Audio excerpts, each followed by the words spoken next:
አንተ ግን ለምንድነው እንደምታፈቅረኝ ነግረኝ ማታውቀው? ስለማላፈቅርሽ ነው። አንተም ብሎ ባልጎረቤታችን እኮ በወጣ በገባ ቁጥር እኮ ሚስቱን የሚስማት። ኧረ እኔ ራሱ በጣም ቸኩያለሁ እስክተዋወቃት በደንብ ነው መስማት። ይልቅ አትነስንሽኝ በእናትህ። አሁን እሺ ከለቡ እንዴት ነው ቦሌ ድረስ ሄጄ እስክበላ ድረስ መሞቴ ነው በቃ በረሀብ። ኧረ እዚህ ምርጥ ሬስቶራንት አለ። የምን ቦሌ ነው?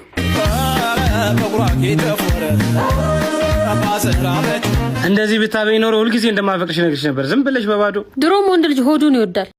ለሚስት ትሆናለች አትሆንም ብለን ውሳኔ ልንደርስ ነው የመጣ ነው አይደለ? ዛሬ አይታን ከ10 ሬት ልናደርግ ለሚስት እንደምትው በምን እንደው ታውቃለህ? ዋናውን ያባወራ አጥንት ወደዛ ወደ አንተ አለች። ይታን ዳግም እኮ ነው ወደ አንተ ነው እንጂ እዚህ ጋር ነበር ዳግም። በጣም አወኩ ብለህ ትልቅ ጥፋት ነው ያጠፋው እንዳደግም። እሺ ይሩ እቺን ታረጋታለሽ። ናይለት ናይለኝ አሄ በፍቅር አምላክ ብለሽ ናይለት ናይ እቺ አተ ዘፈን ሲጀምር የዘፈን ጠላት ማደግ አልቻለም። ስማ እንደ ዳኒ በህይወቱ ብዙ ነገር ሞክሮ ብዙ ነገር ያልተሳካለት ሰው የለም። ፌል ያደረገ ብዙ ነገር ነው የሚያምርብኝ። ያምር ድምፅሽ ይመቸኛል። ሁሉ ነገር ነው የሚያምርብኝ። ማርያም ዘፈን አተ ረፈው አጥልበው ረፈው። እሺ አንዴ ቆይ ናይለት ናይለኝ በፍቅር አምላክ ብለሽ ናይለት ናይ አንተ ነይልኝ በል አራራ ሌላ ነገር ነው የሚባለው። ናይለት በል እና ጠንክር ናይለት በል። ምንድነው ናይለት በል? እሱ ናይልኝ ይላል። አንተ ናይለት በል አልካ። አይ ጠንክር ናይለት ማካለፈ ለዱቢዮ ነው ይላል።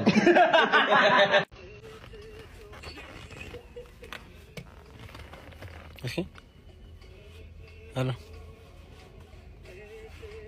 ዮ ዋትስአፕ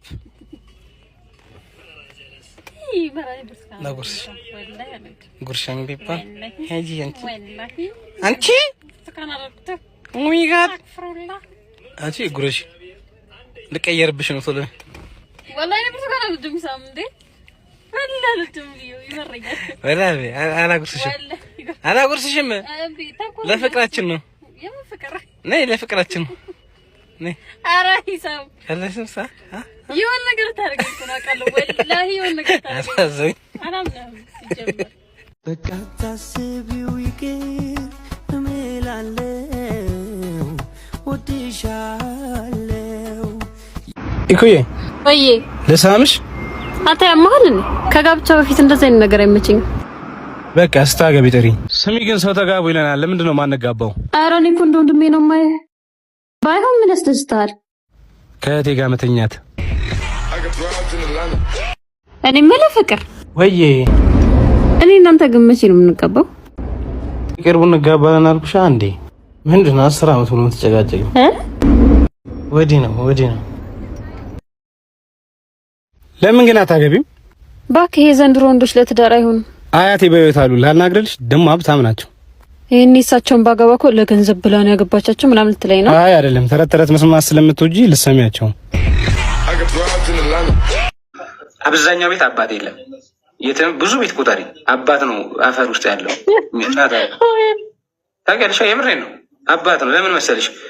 በቃ እዚች ጋር ነው የሚችለውን ችሉ፣ የችግሩን ችሉ። ይህ ማዘር አልደወልክም ብላ ታቆርፈኛለች። ተረዳኝ። በቃ በጣም ቢዚ ነኝ ማለት እንደዚህ ላይቭ ላይ ቀመጥና ቀን ላይ ቢዚ ሊሆን ይችላል። ስልኬ ደግሞ በኔትወርክ የመጣ ዝግ ሊሆን ይችላል። ምናምን ላልደውል ይችላል። በትክክል እየነገርኳት ግን ፋዘሬ ምንም አይለኝ። ገብዛራ ይፈልጋል እኮ እንድትደውልለት እንድትንከባከበው። እንዴ እስኪ አንተ ፋዘር እስኪ አንድ ስንዝር ተጠጋው። እንዴት ነው እጥፍ የሚጠጋ እኮ ታውቃለህ? እጥፍ እኮ ነው የሚጠጋ። ዝም ብለህ ቼክ አድርገው። ወንድ ልጅ ከሆንክ ሴት ልጆች ብዙ ጊዜ አይከብዳቸውም ለሴትና አባታቸው ለመቅረብ። ወንድ ልጅ ግን ከሆንክ ይከብዳል። ግን ብዙ ጊዜ ደግሞ አስተዳዳሪ የምትሆን አንተ ነህ። ስለዛ ምንም የሚደረግ ታውቃለህ? ለማዘርህ ይራርም ነገር አድርገህላት ገንዘብ በደንብ ሰጣት። ለፋዘር ትንሽ ነገር ልሰጠው ራሱ ይከብዳሃል። አንደኛ ምን ይልሃል መሰለህ? ልጅ አንተ ከተለወጥክ እኮ ችግር የለም ስለኔ አታስብ ይላል። ምንም እኮ አፈር እየበላ እኮ እዛ ጋር ማዘር የምትሰጠውን እንጀራ በወጥ እየበላ እኮ ነው። በጣም እኮ እንትን ብሎ አለም ጓደኛ ስለሌለው ምናምን አለ እኮ ገብቶሃል? አረ ችግር የለም አንተ ብቻ ብል በቃ እንደዚህ ብሎ አንድ አይነት ተመሳሳይ ላይፍ ሲኖር ታየዋለህ። ከዛ ሞተ ትባላለህ። የሆነ ሰዓት ላይ ታሞ ይሁን እንትን ብሎ አጠገብህም ኖሮ ያመልጣል። ካየህ አባትህ ብዙ ጊዜ ያመልጣል። እዛው ተመሳሳይ ይኸውልህ፣ ጠዋት ከእንቅልፉ ይነሳል፣ የሆነ ዞር ዞር ብሎ ይመጣል። ከዛ በኋላ ትመጣለህ። አዎ ሴትም ብትሆን ወደ እናት የምታደርገው ግልጽ ነው። ለራስህ አሪፍ ነገር እያደረግህ ምናምን ይህን ተመሳሳይ ላይፍ ይኖርና ተመሳሳይ ሞት ሲሞት ታያለህ። የሆነ ሰዓት ላይ ዞር ስትል ራሱ አታገኝም። ብታገኝ እንኳን እስኪ አብዛኛው ወንድ ልጅ እና ሴት ልጅ ለማን ነው ማድረግ የሚፈልግ? ለእናቱ እኮ ነው። እናቴን እንዲህ ባረግላት፣ ቤቷን ብሰራላት፣ እናቴን በዚህ በኩል አድርጌ እናቴን በዚህ በኩል የኔ አሁን ትልቁ ዓላማ ብትወስድ የእናቴን ቤት ማስተካከል ነው ምናምን የእሷን ላይፍ ማስተካከል ነው። ገብቶሃል? ስለ አባቴ አይደለም። በቃ አባቴ ምንም ስለማይጠይቀኝ ማለት ነው ሀብታም ተረዳኝ። ምንም እንደሌለው እያወቀ እኮ ነው። ልቦና ያውቋል ከየትም እንደማያመጣ ከሆነች የተሰባበረች ብር ከየትም ያመጣና የሆነ ነገር ሲያደርግ ስለምታይ በቃ የሚመነጭለት የሚመስላል አንዳንድ ጊዜ። ገብቶሃል? እና ለዛ ነው በቃ ለማንም ችግሩን ሳይናገር ለማንም ምኑን ነገር ሳታውቀው ማለት ነው በሽታ ይገድላል። ወይም ደግሞ ዝም ብለህ ተክሉ ቤትህ ላይ አንድ በሽታ ሳይኖር አባት ስኳር በሽተኛ የሆነ ሰዓት ላይ ሳታውቀው ደም ግፊት ይዞታል ትባላል። ቤተሰብህ አንድ እንዲችል ነገር ሳይነካው እናትህ ምንም ራስ ምታት ሳይነካት ማለት ነው። በቃ ለምንድን ነው የሚመጣው ብለህ ስታስብ በቃ በውስጡ ነው ንዴቱ፣ በውስጡ ነው ችግሩ፣ በውስጡ ነው። ገብቶሃል? በቃ ጫንቃው ትልቅ ነው፣ ሰፊ ነው፣ ይችላል ብዙ ነገር። ከዛ በኋላ እንደዛው እንደቻለ አፈር ይገባል። እና እስኪ ተክሎ አንዴ ልጅ ልንገርህ ምናምን ብሎ ያሳለፈውን ችግር ሳይነግርህ እያሳለፈ ያለውን ነገር ሳይነግርህ እስኪ የትኛው አባት ነው ለልጁ ብር የሚጠይቀው?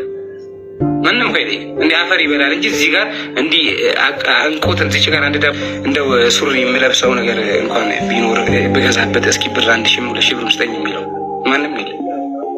ገብቶሃል? ጀግና ናቸው አባቶቻችን። የማንም እጅ ለማንም ምንም ጠይቋል።